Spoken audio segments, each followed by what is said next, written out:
Water explorers. I'm here at the Vancouver Zoo for reasons that will be clear in a moment.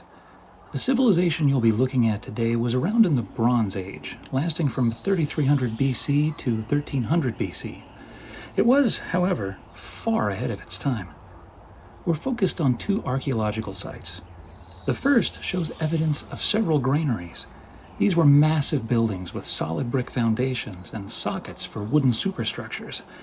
All the granaries were built close to the riverbank, so that, with the help of boats, grains could be easily transported.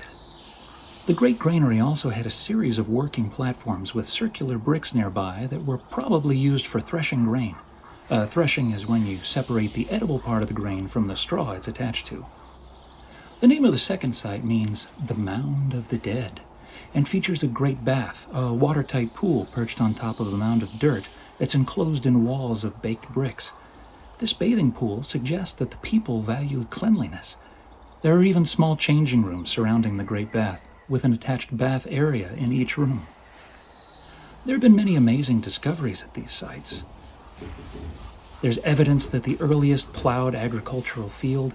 There are fire altars suggesting that they believed in the ritualistic worship of fire.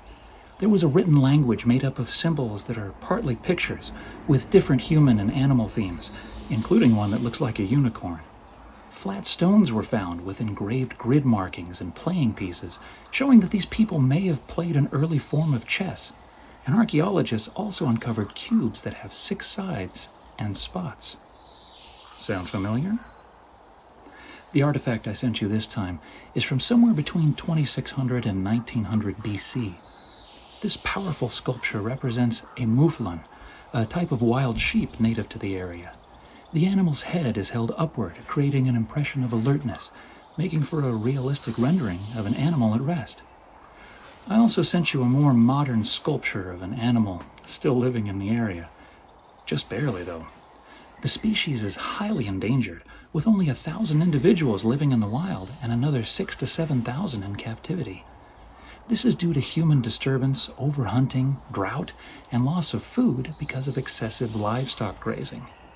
Some good news, though, is that 40 years ago this animal was extinct in the wild.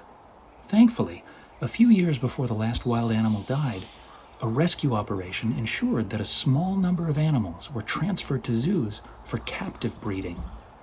Through those people's hard work and determination, the species has made a comeback. I picked up the figurine in the zoo's gift shop. It's the African cousin of the animal I've been talking about, and the coloration is a bit different. The legend of the single-horned creature, known as a unicorn, is believed to be based on this species.